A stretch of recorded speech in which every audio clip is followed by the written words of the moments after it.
go.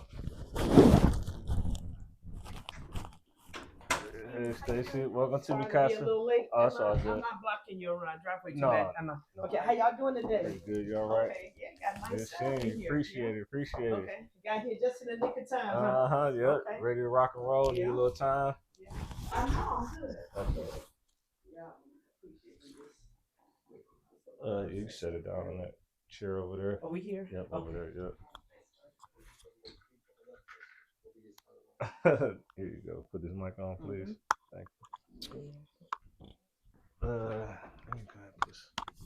Beautiful home.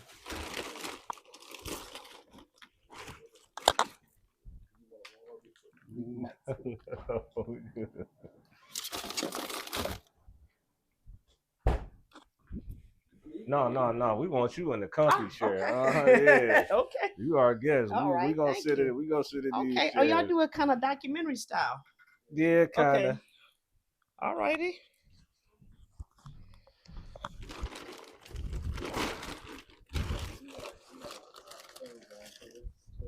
Oh, okay. And I have never been on Twitch. So, yeah. Yeah, we on Twitch right now. So, Okay. I heard the kids tell me, they were telling me about Twitch. Y'all got a nice setup. I got to figure out, I got a question about that camera too. The Nikon, because I got one. We have a podcast, but I'm on live. Yeah. I I'm can on mute it live. though.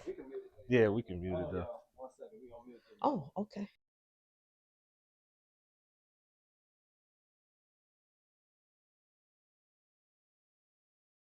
All right. How's everybody doing? Yeah. Hello. All right. Yes. Can hello. y'all hear us? Yeah. Give me a thumbs up. Let me know y'all can hear me good. Can y'all hear me? Yeah.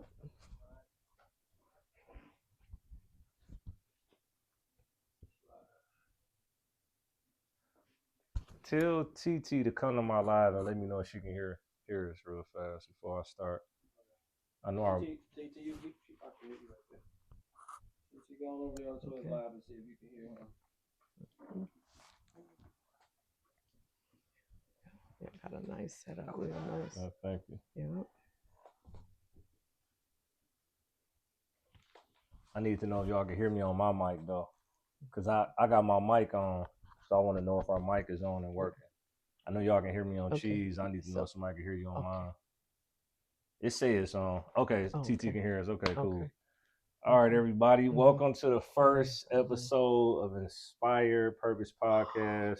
Wow, first episode. First episode. Congratulations. Yes. Congratulations. Yeah. Today we're gonna be touching on sexual assault, human trafficking. Got our beautiful guest, Miss Stacy Johnson. Thank you. If you don't mind, can you give us a little background? Yes. Stacy Shayna Johnson. And I'm blessed to be here, first of all, brothers. Thank you so much. I could have called a lot of people. Thank you for calling on little on me. No, but no, I'm blessed to be here. Yes, I am a retired law enforcement. And so I think that's part of where my passion comes from for the work that I do in trafficking. Now, how I got involved in trafficking, I wrote a play about it because even at the police department, I graduated from the police academy in 2001. When I was in the academy, the towers had fallen. So, go back 20 something years ago.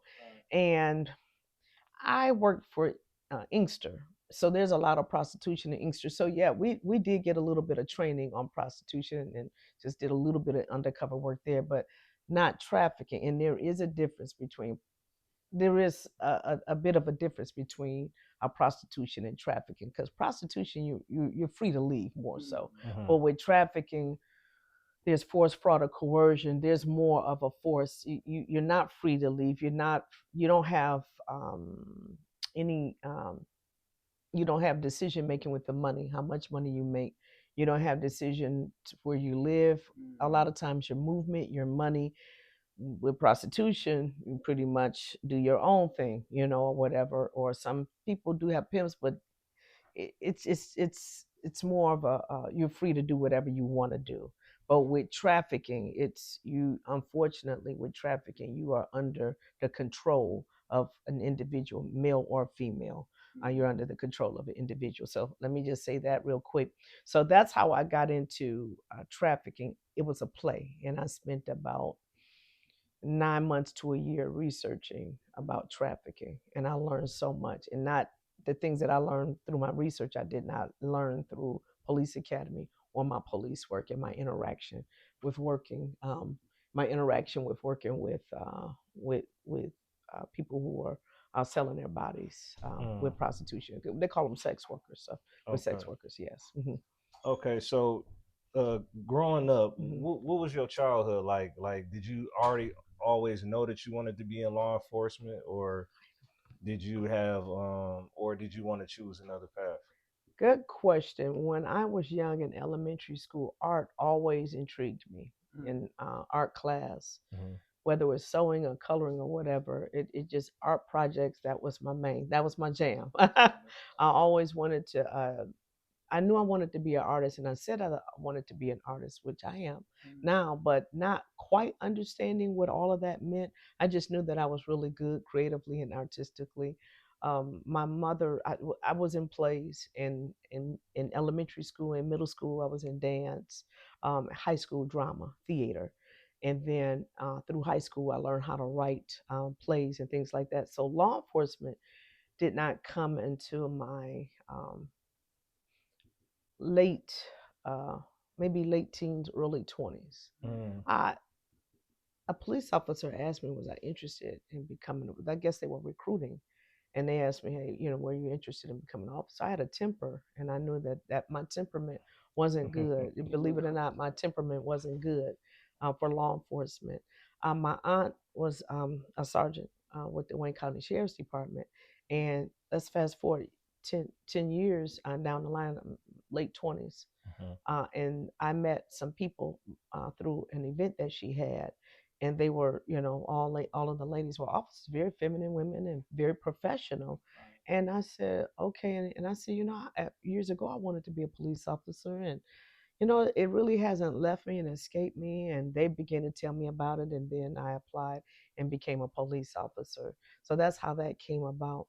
Now in a police academy, what I discovered is there's like this inner thing, and what a good psychologist or therapist will break down, who's called into law enforcement usually is people who've been feel the need to protect people. So I was molested at the age of 7 by someone, and so when you grow up, you want to protect other people. So a lot of times, officers, not all, but some of us get into it because we want to protect people, not knowing we don't know the whole. It took a psychologist to break that down in the police academy, and he said many of you all have been either molested or physically assaulted, bullied in some kind of way, and that's what causes you to want to be a police officer, because you want to protect people. Because there was a time at 7 that I wasn't protected. And so, and I'm quite sure that has a lot to do with my work with sexual assault, and my passion and my calling to sound the alarm to protect children. Yes. Okay, so with you being sexually assaulted at such a young age, was it a family member, a friend of a family member, or, and then did you ever notify anybody in the family? Like, how long of a period from 7 years old did the sexual assault go on?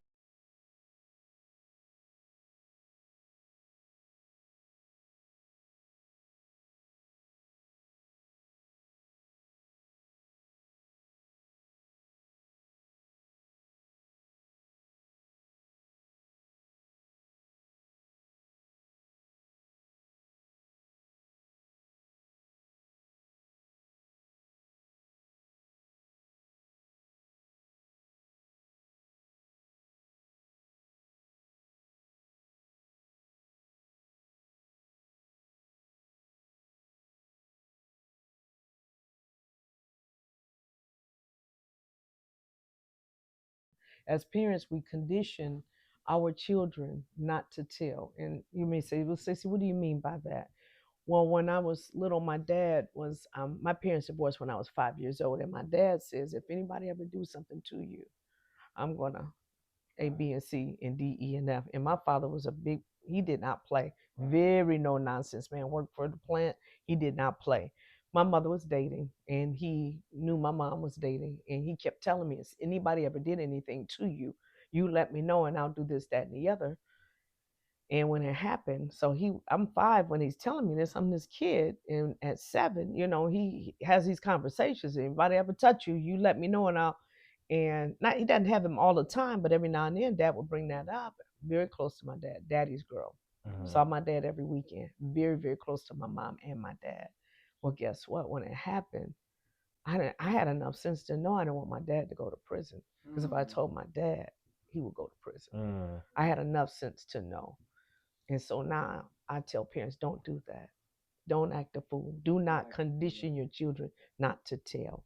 And parents will do that. If somebody hit you at that school, I'll go up to the school and I'll catch a case. I'll fight kids. Well, if they're being bullied or someone's assaulting them, they're not going to tell. Kids with good sense are not going to tell because they don't want anything to happen to you. They will keep it to themselves. So, yeah. And that's, I tell her, I go, and I love to talk to, especially in PTA schools, that, and you should see the expression on people's faces when you begin to speak like that, because they're like, I didn't think about that, or some people kind of react a lot different. I said, when we go up to the school, or when we act a fool about first of all, you got to listen, got to make sure that your kids tell the truth, and this, that, and the other. But there's a way to handle different things. But to just pop off and go up to a school, kids are going to shut down. They're not going to tell a lot of some kids. Most kids won't.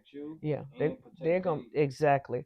A good kid is going to do that. You got some kids out here that don't, but yeah. So at the age of 12, what gave you the courage, or what compelled you to want to share the information with the person that you told, and what transpired after you told them? Good question. We might have been just sharing stories. We just might have been sharing personal stories. I can't remember. I mean, I know her name, and I know we were walking to middle school that day, and we were pretty tight. And I think she might have been dealing with some stuff. So I can't remember.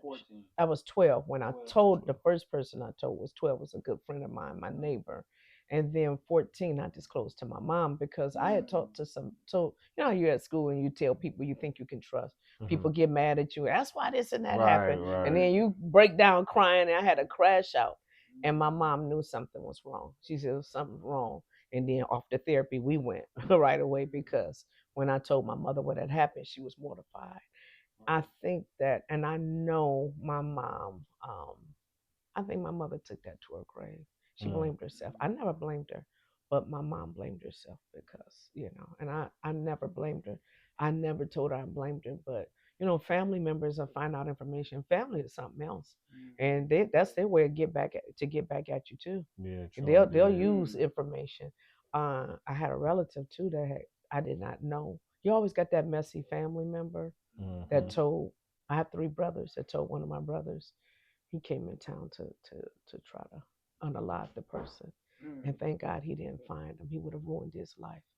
And he has a good life now, but he was going to unalive the person. He came in town. I didn't know this until years down the line. But people are messy, and I would not have wanted that. But people are messy, and they want to see murder. They want to see bad things happen. And they told him, and he came in to take. He came in. I would have been messed up, but he came in to take care of that person. He just couldn't find him, and I'm glad that he didn't find him. No, I heard you touch on therapy. How did therapy help? But how did you going through that traumatic experience at 7 years old affect your young adult relationship life and your adult life? Yeah, I'm married now. I've been married for 30 years. It will affect you.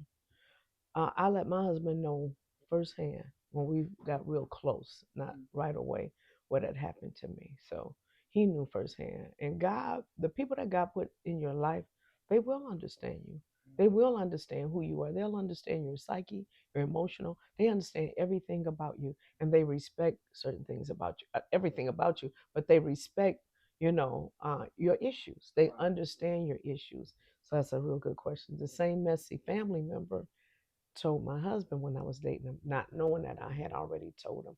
And he knew then. He was like, something wrong with that individual, because you know what happened to it. This wasn't a sibling, but this was somebody else. You know what happened to it, blah blah blah blah. But he said, I know, I love her. I'm gonna protect her, and she's gonna be my wife. But he understood, yeah. And so the other part of your question was, this is a real good interview, by the way, guys. Good questions. Thank you. What was the other part of your question? How did going through that traumatic experience affect your development, like into dating? Yeah, yeah. You go through some different kind of changes. We had talking to some women at a meeting a while back because I facilitated a lesson on Second Samuel about Tamar, the sister of no, no, not that. I'm sorry. Biblical. That's okay. Yeah, yeah, that Tamar. But I'm glad that you brought that. But Second Samuel, the sister of I cannot think of his name. David's daughter was assaulted by her half brother. And in the Bible, if a young lady is assaulted, she's damaged goods because she was a virgin. And he was obsessed with his half sister. And he tricked her to get her up there in the room. But her brother got revenge and took him out. It was an interesting story. But the father did not do much about it. He was upset, but back then women were second class citizens. They didn't have much rights. And he was next in line to be the heir. And so not a lot was done, but that brother got revenge for what had happened to his sister. And the Bible says basically she was distraught for the rest of her life. Thank God we got a Savior. Thank God. I don't know if I can talk about Jesus on your show. Yeah, for sure. Okay, but thank God we got a Savior. We don't have to live like that. We have a Savior that whom that can set us free from the depression, the guilt, and things like that. But yeah, I do remember having bouts of depression.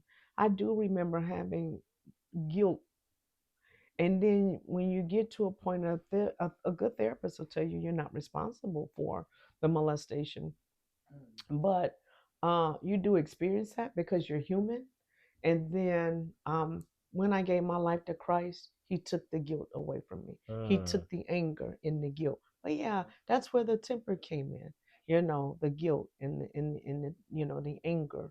But thank God I don't carry that on me anymore. Yeah. The Lord, he gave me an understanding about things as well and about people's will. And there's evil in the world. And to make sure my kids are protected from that evil. So and that's what I wanted to touch on next.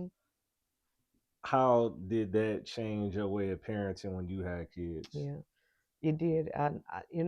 Even then, you still can't 1,000% protect your kids. I mean, you do the best because if you got to send them to the babysitter, you pray that they're on the up and up, but you don't know. You don't. Anytime you decide to work and send them to a sitter and they're not your mother's or your father, whatever, No, my kids are fine, but when they were 2 and 3, that's when I broke my hand real bad in the line of duty and I had to retire from the police force. So then I was able to stay at home. So there's a twofold thing. I had a house built, really beautiful home built in the suburbs. I had to sell my home and downsize. But the beauty was that I had peace of mind because I was able to stay at home with my kids and my husband loved it. He loved having me home and meals cooked every day. Yeah. So yeah, but you downsize, but what it did for my kids was unreal. Just was a blessing to have mom home every day. And you could tell by the way a kid walks, even at 2 and 3. Yes, you can see the difference when mom is in the home cooking and everything like that for us. So. Okay, so you say your husband he was supportive in it, so y'all been together for 30 years now? We've been together probably for 35. We've been together since 1990. We've been friends. We met in 1988 at a HBCU party because he went to Alabama State and I went to Dillard University. So we met at a party at Cobo Hall. We graduated from schools up here in Michigan, but that's where we met in 88. So do the math. Because when I graduated in 88 in June, so do the math on how long. We were good friends. And then we dated in 90. So that's what, 35 years. I think we started dating in 90 and we married in 95. Yeah. Okay. Before we pivot to sex trafficking, I just wanted to ask, like, if it was a family member who know that somebody is being sexually assaulted, how do you think they should go about telling somebody else and getting them help? I think make sure your motives are pure. Because again, like I explained to you, so it's a good question. You got family members, if they not feeling the person, let's say if it's my um and let's just say hypothetically it's a friend of mine or a sister, I don't, a sister's child. You got to make, first of all, making sure I have a clean heart when you go, because some people, if they have animosity towards you and they have built up animosity, they're glad to hear that there's something. You'd be surprised. People glad to hear stuff like that if they have animosity in their hearts. But make sure also that maybe you're in a setting, pray, because that's a bomb to drop on somebody. Pray. Uh, this is how it was said to my mom from my remembrance. That's when somebody got into it with her, a relative. That's why you have something going on in your home you don't know about. Then it's got my mother. Well, what are they talking about? So they would just kind of do little things. And people will do that when they have animosity in their hearts. They will do stuff like that when they have animosity in their hearts. And so hopefully and prayerfully, the person that's breaking the news is somebody that's got your back, your front and your back. Because if not, it can go haywire. See, I was good question. I was thinking about Mhm. Naziah Harris, and I know Mhm. that a lot of her family members had knew what was going on, and it was kind of like nobody spoke up. You know what I'm saying? It's like they failed her in finding getting her help, and for one, letting the predator be around the kids, and everybody basically knew that he did it. So me personally, I never experienced nothing like that, and Right. like this is kind of like just now coming to me, mainly due to the internet. I know it seems like it's more prevalent now because of everything happened in real time. We're able to see everything because of the internet. But at first, it felt like it wasn't never like that. Okay, that was an interesting case. So I tell you why I don't go deep in that case. It is very hurtful. That's number one. And where I walk, the police were always looking for her. I would see her dad in that car crying. I would see him crying in his truck. That is deep. Yeah, it is. I saw that.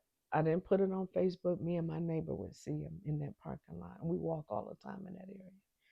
And we saw 2 times where 2 different agencies were looking for her. The second time, because they had a command center, I just knew, and I told my husband, I think they found her. They had the command center, and but they didn't. I think they found a shoe, but they did not find her. Maybe it was, I don't know if it was put over there to throw. I don't know. But that will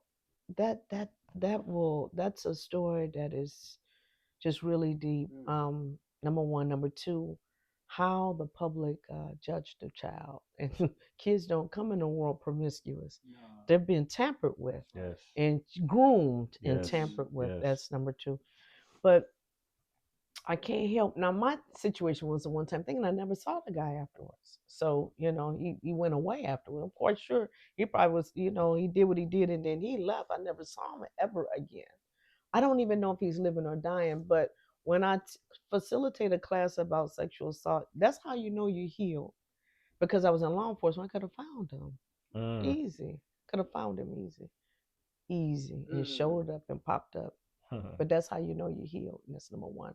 Number two, when I started off my career, I worked at the Wayne County Jail, and there were other men in. There were men in there for, of course, same type of things with little children, minors.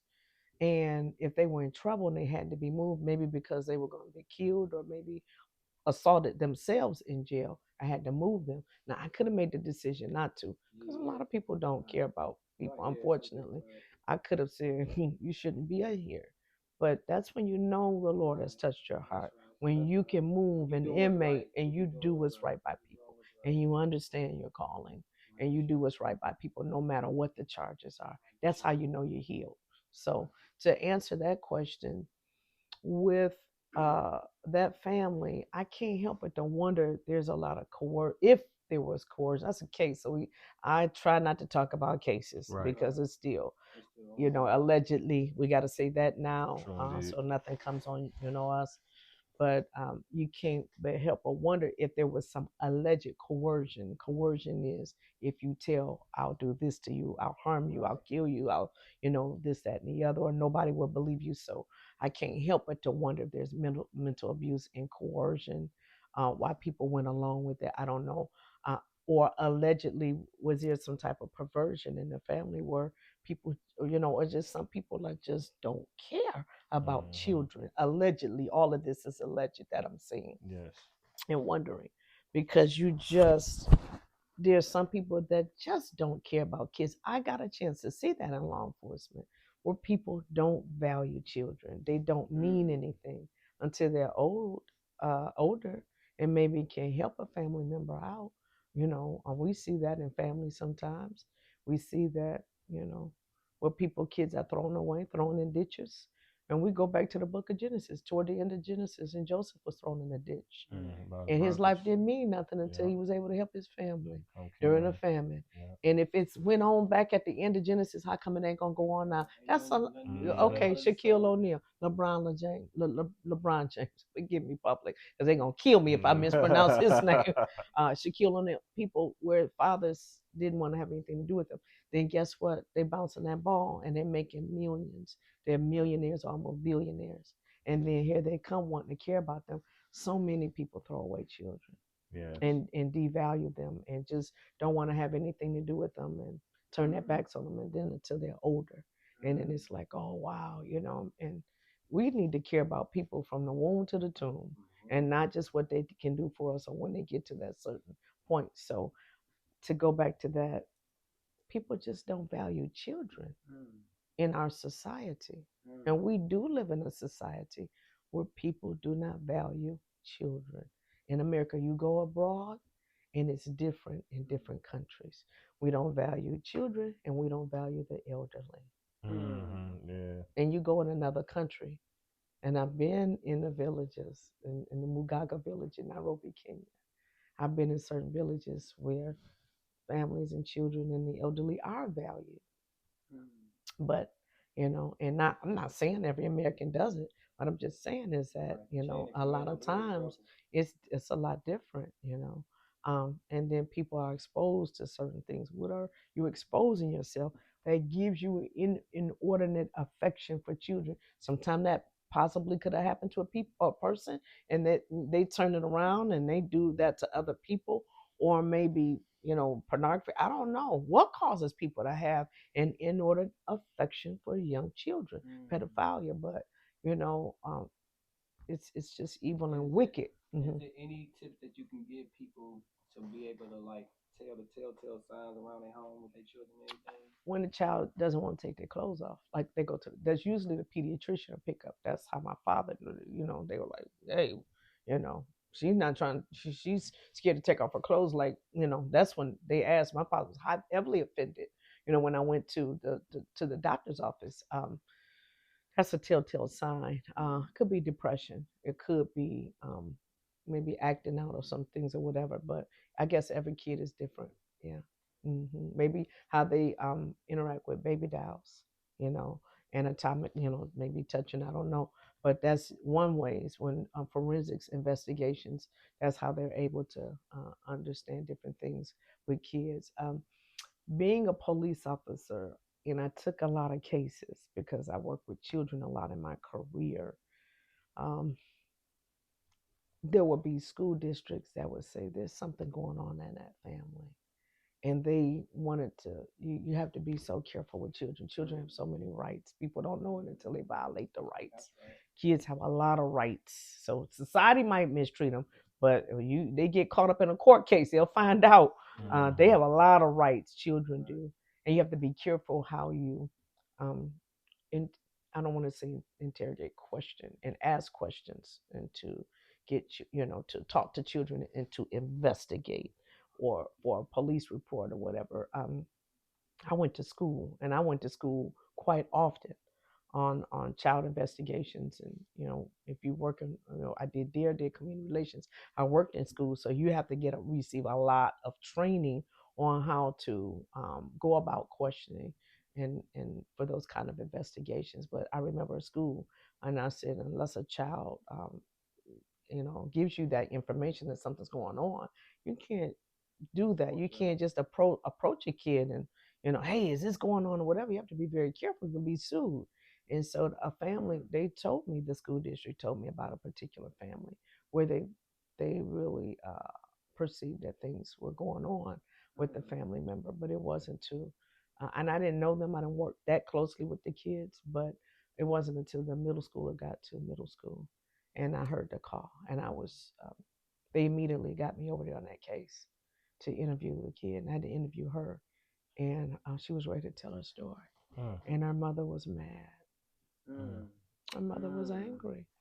Yeah, because a lot of times mothers do protect their boyfriends. Yes. Some mothers do protect. Some people are messed up in their head to this day because they weren't protected and nobody listened to them. Some people are very angry and bitter. Now, in my mother's case, that would have been totally different. My mother, that guy would have my mother would have been in prison, Right. Possibly. She wasn't a violent person, but she loved her That kids. Yeah, she knew we didn't lie about stuff like that. But mothers do protect the violators. And in that particular case, when I talked to her calmly as I could, it was like she was hearing me say that the kid wanted to go to the store for some annihilators. That's about how she reacted to it. I believe she knew. I believe she knew because of her reaction what was going on. She did not want to bring the kids to court, so she was not cooperative. So, yeah. I heard you touched on school, and that just put something in my mind because as of lately, it's been a lot of young men who are being sexually assaulted by their teachers, and I know that kind of gets overlooked because as young boys, most people look at it like it's a badge of honor. I see most guys in the comments saying, "Man, why wasn't my teacher that fine? I would have never said nothing." But have you ever ran across a young man who was sexually assaulted, and what was like their reaction? We found out after high school that one of our teachers had been having an inappropriate relationship, and he was in high school, and it was through his high school years, and led to horrible mental health issues, horrible.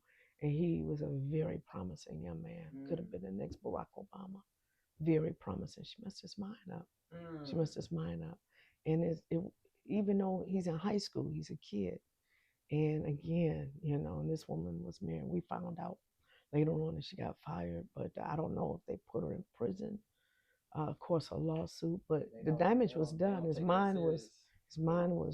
So people say that, but I'm quick to remind people that this kid's mind wasn't right after all, and I believe it led to some serious drug use. I don't even know if he's alive.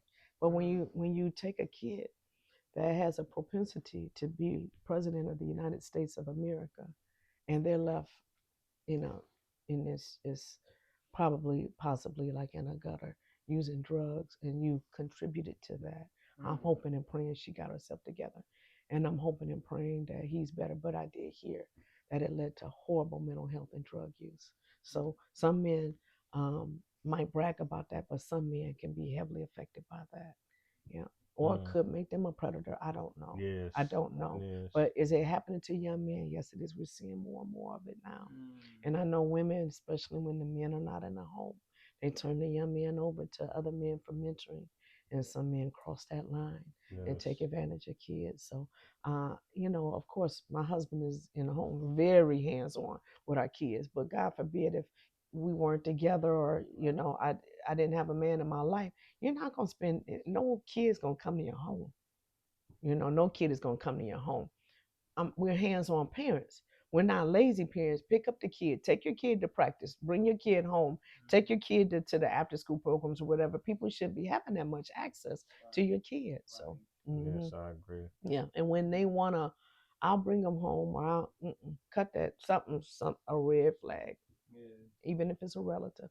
I bring my own kid home. Right. You get the feeling, nope, no, I do it myself. Because you being lazy. And I'm not trying to blame and think, that everybody, but no, that's right. Yeah, if it offends you, I don't do. Am I supposed to care about your feelings? No, okay, no, not my children. Nope, and pray for me. You know, as I pray for you. Right. So I ain't about to play no games with mine. Nope.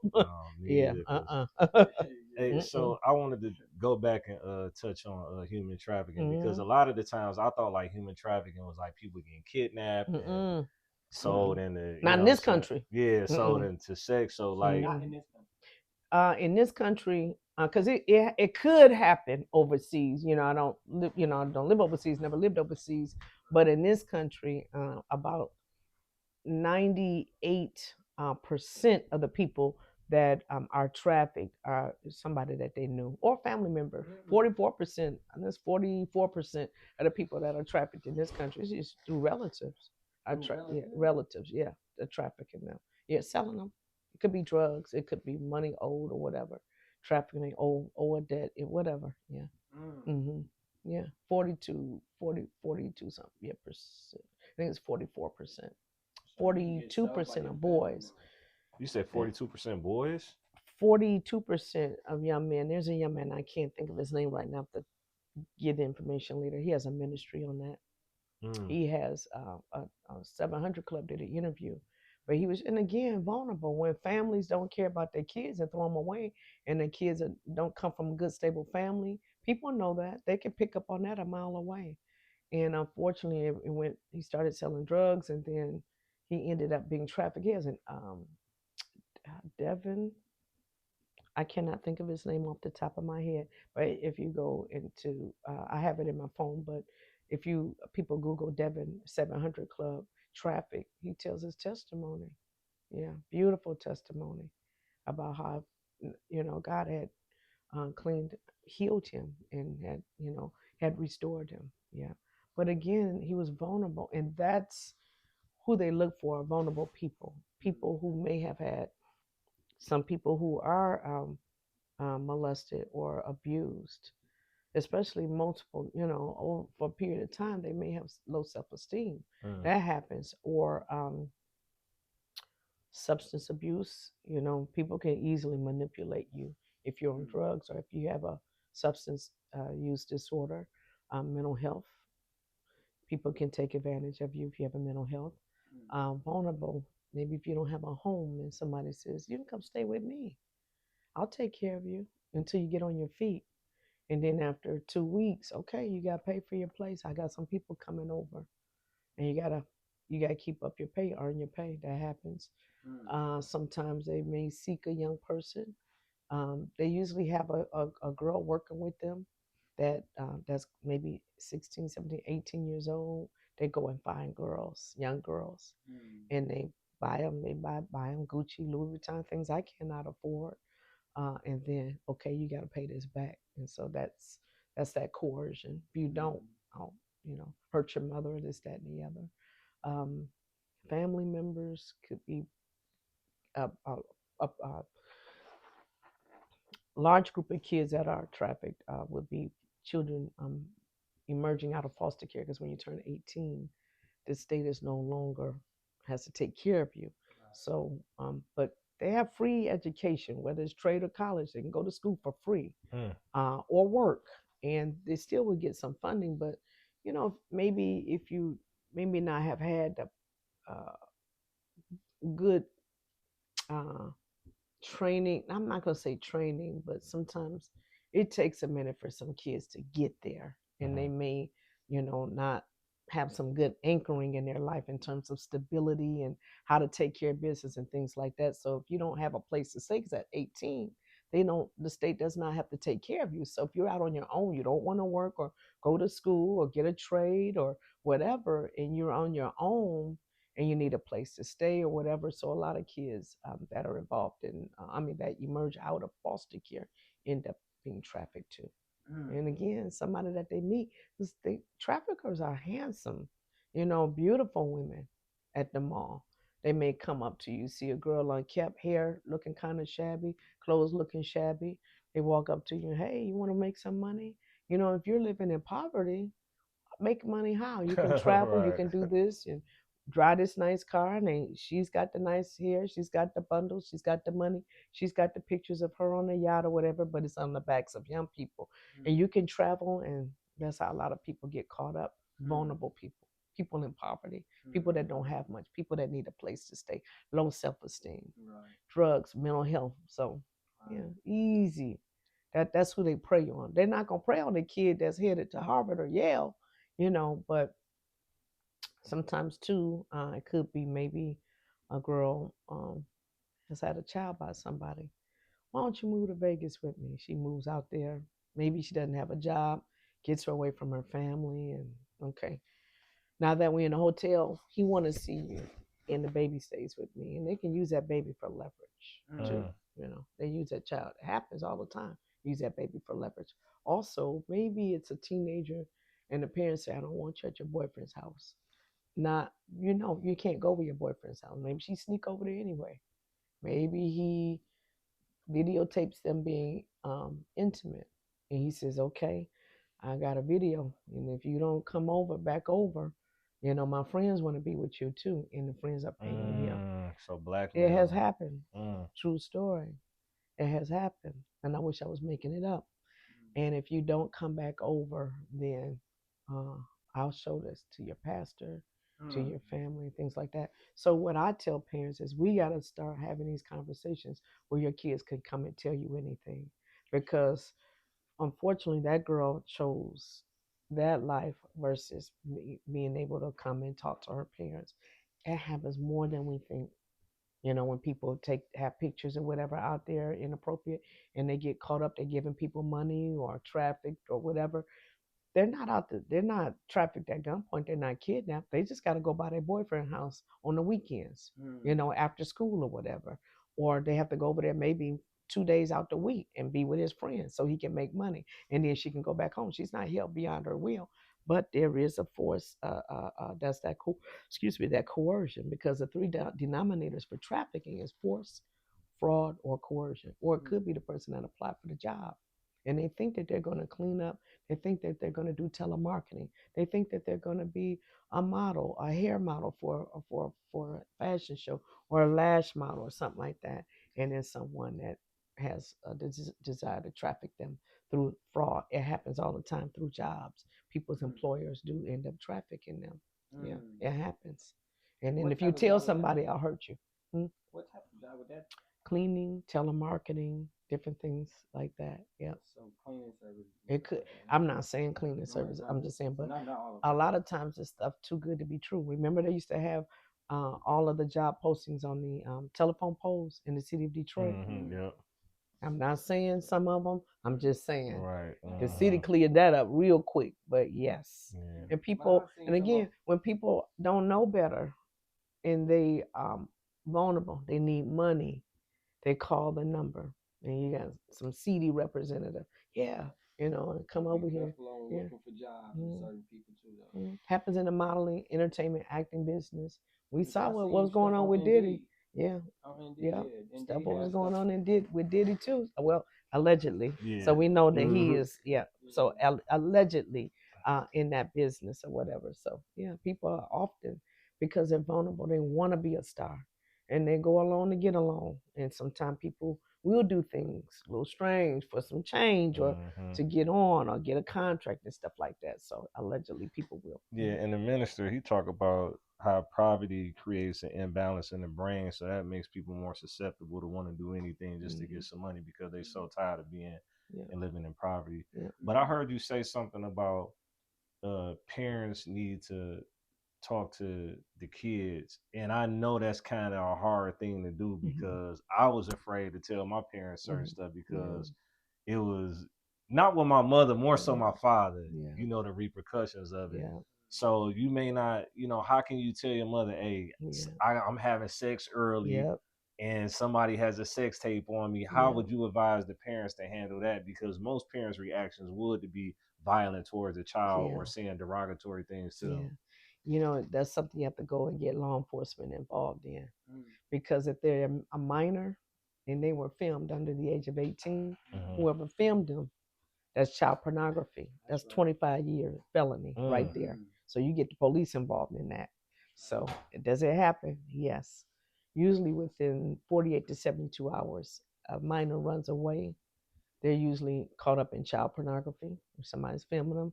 having sex, and they can sell it and monetize off of it, or end up being trafficked within those 48 to 72 hours. So that normally ends up happening.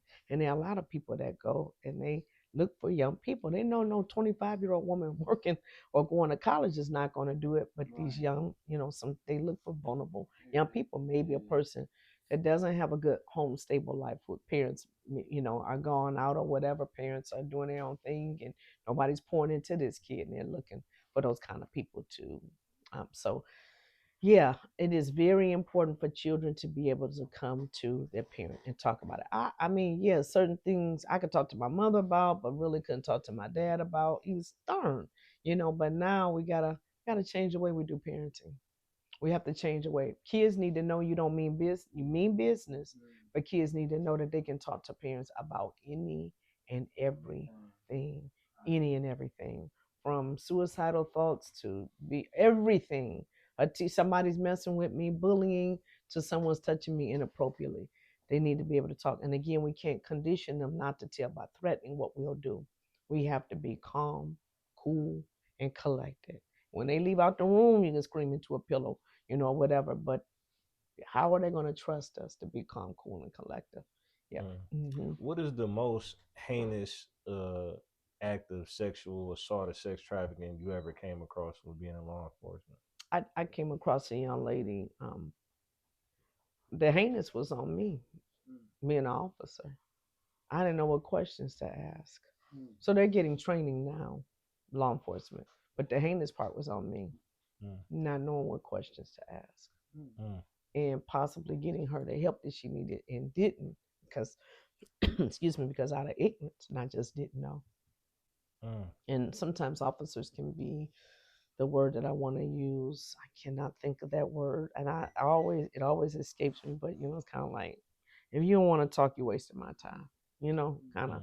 And I'm not gonna say cold hearted, but it's like, look, and there was a young lady that was at the hospital. She had been physically assaulted, and you could tell she had been, I could see the bruising in black eyes, but physical and sexually assaulted. But she didn't want to talk, but I didn't know what questions to ask, how to ask the questions, how to get her help. But now they have teams that go in and do a lot of training at police departments, or real police officers that do the training, and they know what questions to ask now to better help. Yeah. Yeah. Okay, so I wanted to know that, like, being that you retired from law enforcement, correct, and now you in art, like, what is the inspiration behind what you doing right now at this moment? Can you share it with us? Being able to use art to sound the alarm, and that's critical and important. To be able to use art in my storytelling, to be able to reach a mass and to have global impact, or whether it's local on a state level or on a national or global level, to be able to use art to reach people, to educate people about trafficking or fentanyl or anything. I'm writing a script now about a film script about fentanyl. And that is something that the Lord gave me in 2021. And I kind of have been sitting on it, because you really got to do your research in order for the story to be authentic. And you got to tell it right. And and you have to, as I'm writing this, so you have to just kind of figure out how you're going to tell that story, and you outline it, and then you start to write it. But you know that people who have lost someone to fentanyl, you got to put a trigger warning on this one. You got to put a trigger warning on this one.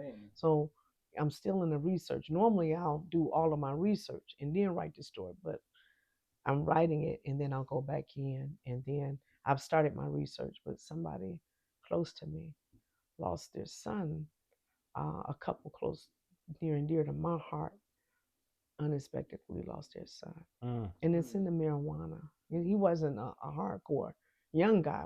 I had a bright future ahead of him, had plans.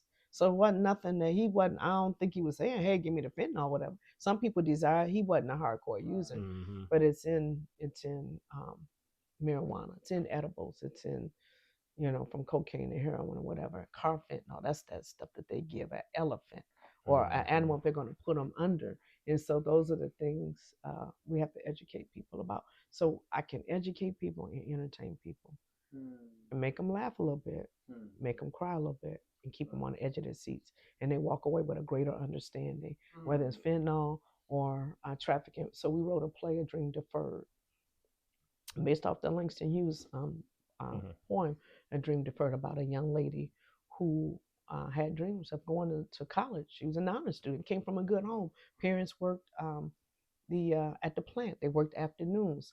She had a lot of time on her hands, and she made decisions because she was an honor student, but she was vulnerable. She was green, and she got involved in trafficking by way of her job. She went to go apply for a job at a music studio. And that's how she got caught up. Real good kid. I have it, and so if anybody ever wants to see it, I would love to set up a space where we can go and show that to the public, and love to work with you guys, and we're gonna show that. But it's called A Dream Deferred. We toured it through many schools, and because it's on the screen, so we've toured the play. We've produced it 3 times on stage. And every time we do it, we can have a discussion afterwards, because it just leaves people like, wow, this is happening. It's timeless. So it never gets old. The actors are grown now in college and all, they're grown. They were teenagers when they did this, but it still continues to minister to people.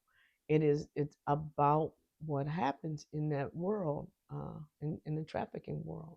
Yeah. So that's the goal, is to tell a story, be authentic with the story, but you have to entertain. There's this balancing act that you do. Yes. There's a balancing act.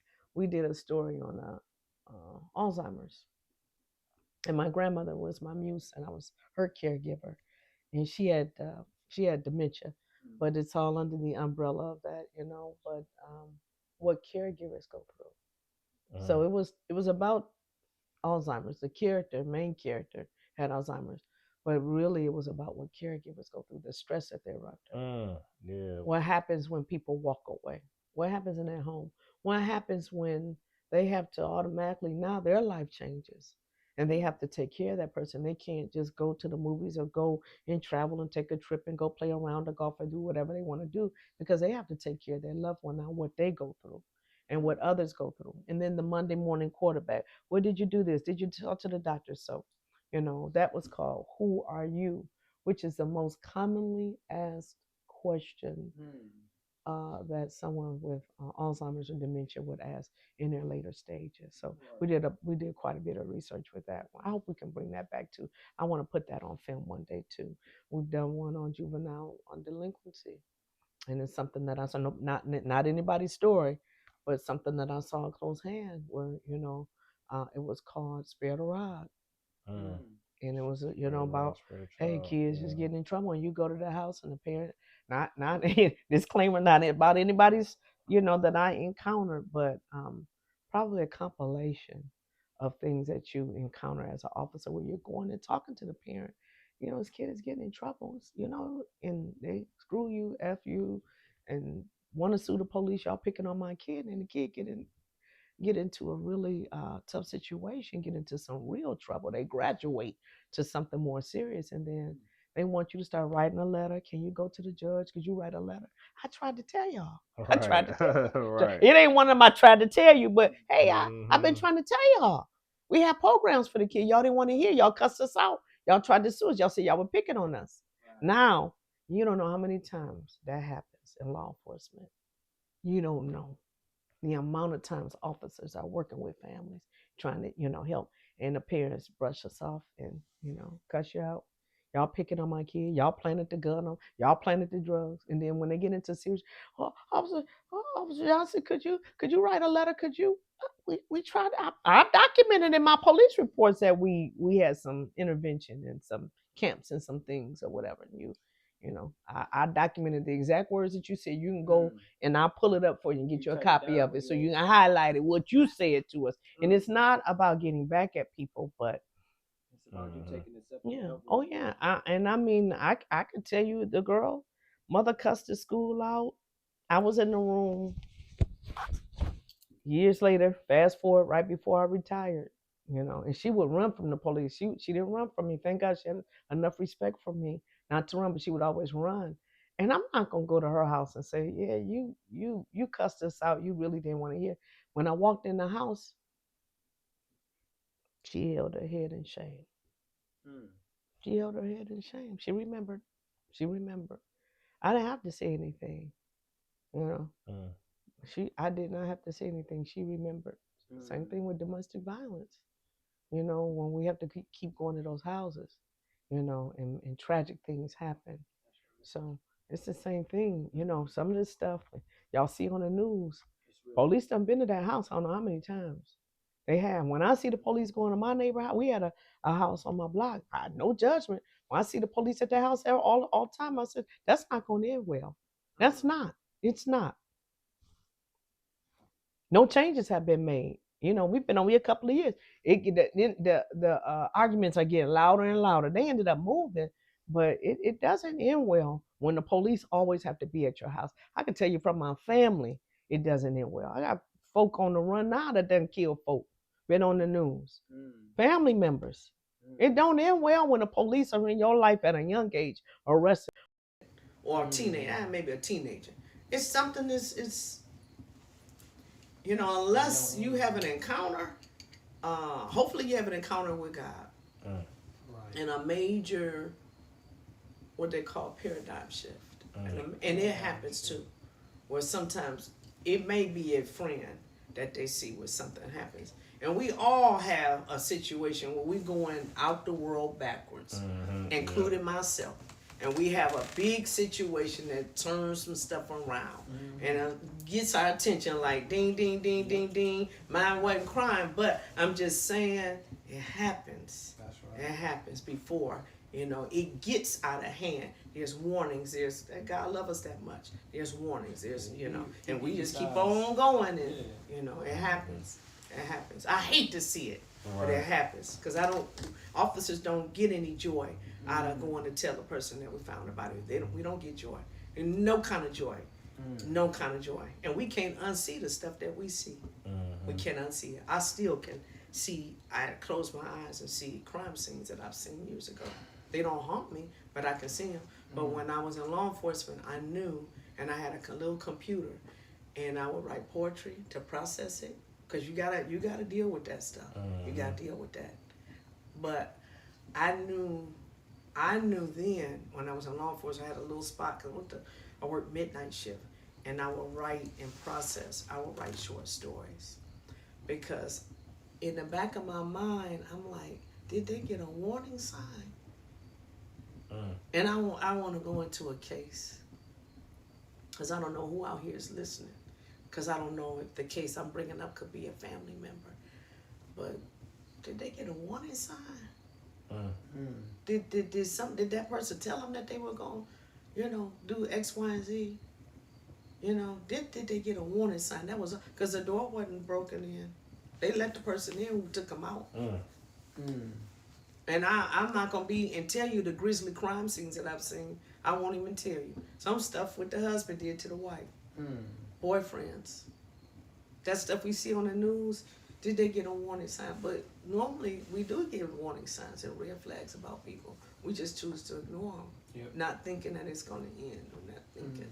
So when I was in law enforcement, how can I sound the alarm? I knew then that I was going to be writing. I said, well, when I retire, not knowing that I would retire that soon because I broke my hand real bad. But I knew then, after the stuff I saw, I knew I had something that was going to be placed on my shoulders to sound the alarm and tell and warn. Before we go, how do you feel like your purpose from your early adult years to now has evolved? Greatly. Because you get more mature. You get more common sense when you get older. More bold. I wear pink today. I'm a breast cancer survivor. And one thing, thank God they caught her early. So it was detected in the mammogram. That's how we found out. I didn't have a lump. They detected it in a mammogram very, very early.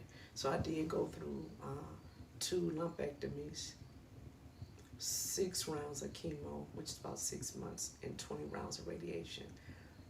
It's just about, because you have to go to radiation one day, Monday through Friday. It's about 4 weeks of radiation. So that's 6 months. But when you go through that, you think about your mortality. Mm. Now, I don't live with could the cancer come back, how long. I don't live like that. Right. But we ain't about to play with my time. I got a purpose. I have a purpose. And when God told me after I retired that I want you to write for me, and I know part of it is public speaking and podcasting, what you guys are doing, I love what you're doing. You're getting the word out. You know, we're on borrowed time. We're on borrowed time, and so we don't know. It's a lot going on now in the world. You can't go to Walmart now without somebody coming out and people shooting and this, that, and the other. Everywhere we go. So I need to be about my Father's business. Yes. There's an urgency upon me. It wasn't when you're young, you don't see the urgency. But the older you get and you go through a little something with breast cancer, you start thinking about the urgency. So life becomes more meaningful, more purposeful, and you start. What people say don't much, you learn to hush out the noise and focus more. Yeah. Okay. Final thought for the viewers, and can you give them any social sites where they can reach you at? Oh yeah, I have a website. It's Stacy J Consulting, STACEY Consulting LLC.com. So Stacy J Consulting LLC.com. If you ever want me to come and speak at your school, your church, your community center, you all want to see a Dream Deferred, we can bring that out. Also, I'm on social media, Stacy with the EYJ Productions. I need to get on that page a little bit more. I'm on Instagram. I need to get on that more. Stacy J Productions. Stacy with the EYJ Productions. And I am going to launch soon, but I can't go into detail but I will be launching my own podcast. But we do have one with a partner, Detroit Press Play on Facebook. So, but soon I'll be launching we can come over and I'm gonna have y'all over here. I have you rapping everything. Tell my husband about y'all. Yes, yeah. Yeah, definitely looking forward to. Yeah, we appreciate your time and your wisdom and your transparency with delivering your story. Hopefully this can encourage our viewers to stand up and be bold and find out what inspires them and finding purpose in life too. So appreciate you. Thank you. Appreciate y'all for tuning in. Stacy went through her cancer crisis like the woman of God she is. Yes, indeed. Hey, Miss Catherine, do y'all have any questions? I love questions. Do y'all have any questions? Do y'all have any questions for? Start the grease. Do y'all have any questions that y'all want to ask Miss Stacy before we end the segment? Any questions? Oh, someone says thank you, great show. On a Too Real. Thank you. Oh, thank you. Ty025, great show. Thank you, Ty. We appreciate that. Thank you. Thank you. Any questions? Appreciate it, Shasha Lou. On that. Any questions, y'all? Anybody got any questions? Any questions? Any tips, anything we missed? Because I know I'm trying to keep up and trying to. They said they're watching TT 1218. Oh, she said she couldn't hear. Hopefully she was able to hear, but everybody else said that they were. Yeah, she probably could have heard. Yeah, because I think you got a nice following. It's probably them. Jesus 42%. Okay, still 1 2 minutes. Okay, I don't know what that means. Wow. Okay, so so a lot of good, strong black woman. Thank you, Key Brown Legs. Thank you. Jesus. Yep. Thank you, guys. Thank you. Yeah. I hope that everybody get in what I could. God had the questions. Yeah, you guys got some really good interactions on here. That's good. Yeah, we do. We got a great following on here. Mm-hmm. Any questions, y'all? Well, we appreciate everybody for being here. We appreciate y'all. Yeah. And thanks for supporting us, y'all, through everything that we do. Looking forward to seeing us on here more. Yeah. And we on here every Saturday. We got another great episode next week. We got 2 people lined up. I think we're going with I'll tell y'all about the information, but right now it's all about Miss Stacy Johnson. She is incredible. Thank you. She is incredible. Anytime y'all call, y'all know I'm coming back. If you can, put up my social media handles and my website too, just in case that they didn't catch it. But before we edit the videos, I get all of your information, and like when I'm posting it in clips, I have all of your information tied to it so people can find you and reach you. And yes, she says yes, she does speak at schools. Yeah, yes. I do. I absolutely. Brown legs. Schools, churches, community organizations, anywhere I do. Yes. Oh yeah, Key, she out here too. So. Yeah, Key was actually supposed to be a part of the. Yeah, have her info so we can find her. Yeah, for sure. I got her info. We need some more stuff there. Yeah. Just push stop or. Oh yeah, it's okay. Let me see. All right, I gotta heat this grease up. Y'all hungry? Okay. I started. All right, good looking, everybody. Yeah, We about to thank shut it We down for about a to second. grill. We about to Okay. eat. All right. Okay. Go back live a little later on. Yeah, I'm Yeah, staying so on. I appreciate everybody's tapping in. I with stay us on, today. bro. Yes. Look, Miss Stacy, this is my fiance. Yes. Hi. How are you? Hi. It's so nice to meet you. I'm a hugger. Yes. It's so nice to meet you. Nice to meet you. You want to water anything? I got water. I bought my water. Thank Okay, you. cool. Yep, I bought my All right. water. So.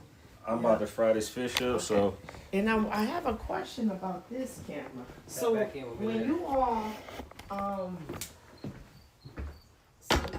so you Appreciate you it, did y'all. this one for the just to tape and then Yeah, well, I see. I'm gonna pull out a little camera stand, but it's not. no. So this but- one. This So what's up, y'all? What y'all thinking? You sure it's on, Raquel? Yeah, it's on.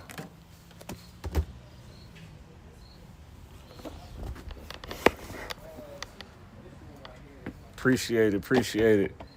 Did it go good, y'all? I can't. Oh shoot.